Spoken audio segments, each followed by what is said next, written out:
Buddha said that the desire is a cause of suffering and we should be staying away from it.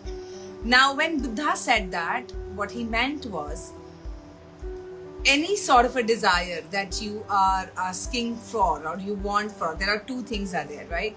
The moment you desire something in your life, you create a separation between you and the universe.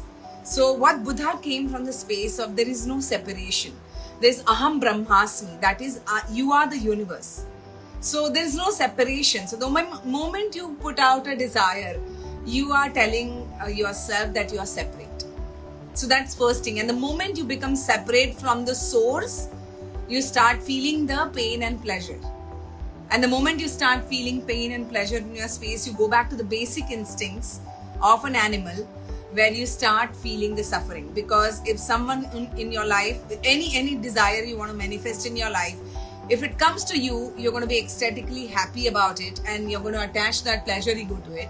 And if you're not going to be, if the desire is delayed or if you don't achieve it or whatever happens, or maybe somebody hurts you on the way, you're going to feel the pain and you're going to attach the pain ego to it. And either ways, whether it's pleasure or pain, you're going through a cyclical hormonal release in your body. I'm going to explain this scientifically, okay? Because the moment you feel the pain in your space, adrenaline and cortisol release, whether it's a physical pain or an emotional pain. And when the adrenaline and cortisol released in the body, for that moment you get into a fight and flight response, and it's kind of like you feel very energetic and very high in that moment to fight or run away from that response. But when that response is gone, that adrenaline and cortisol starts coming, at a high speed, it starts crashing down in your body. And the moment it starts crashing down in your body, you start to feel depressed. And when you feel depressed, you start seeking for something pleasurable. And when you start seeking for something pleasurable, then you go into the space of, once again, releasing dopamine in your space. So you get into a cycle of adrenaline, cortisol, and dopamine. And when that happens in your space, you're going to get stuck into suffering. So when he said the desire is the root of all sufferings, he meant that way. Now, when we speak about what you want in your life, you can attract that in your life.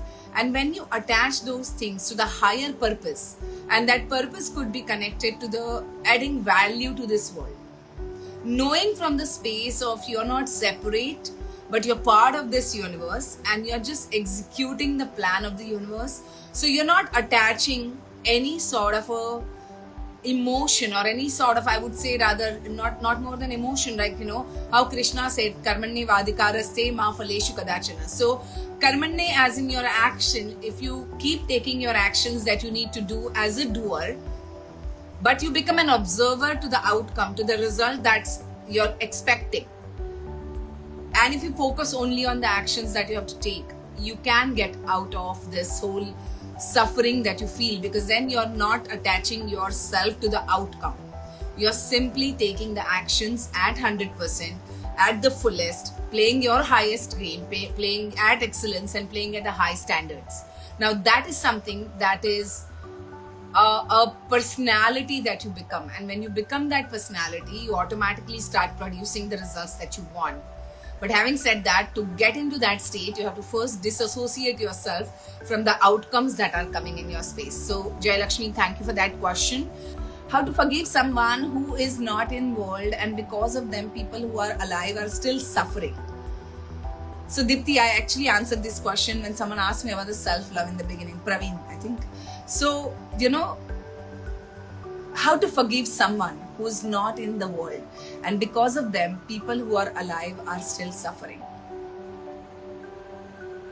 You said it very rightly, right? People who are still alive are suffering, whereas the person who has done whatever they have done is passed on. So actually, the person who's gone is not getting affected by any suffering or whatever you're feeling.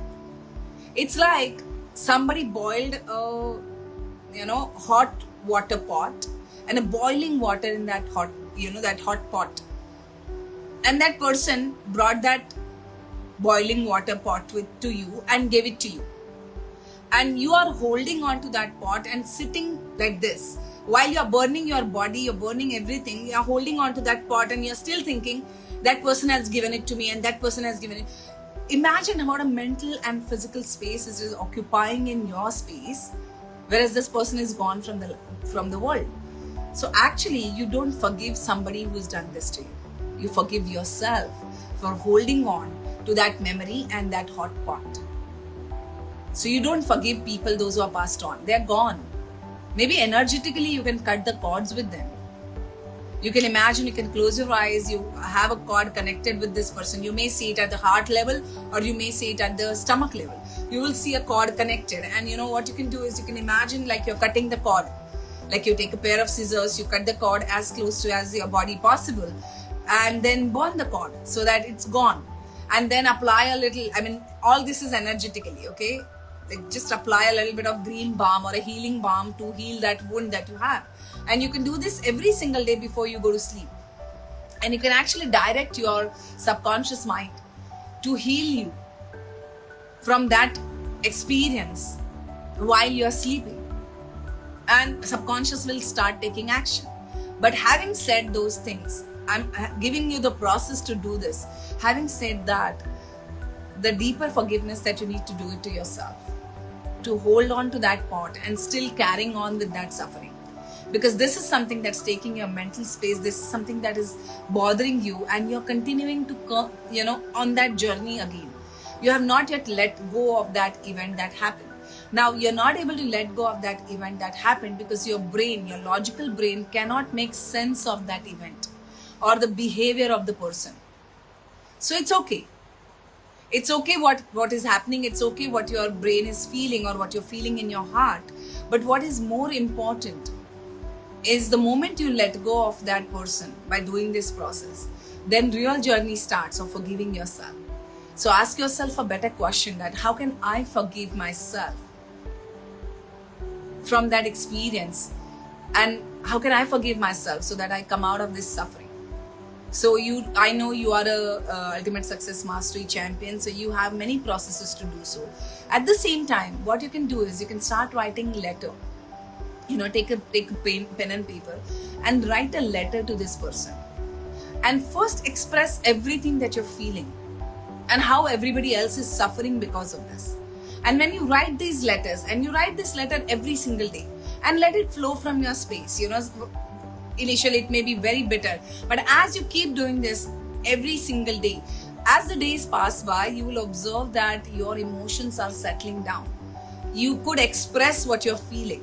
A lot of times you're bottlenecked with your expressions because you haven't expressed enough, and that's the reason there is something that's going on in your space and that keeps brewing. So when you start writing this, it will give you immense clarity and help you to let go. So do this, Dipti, and let me know how it's helping you. Thank you for that question, Dipti.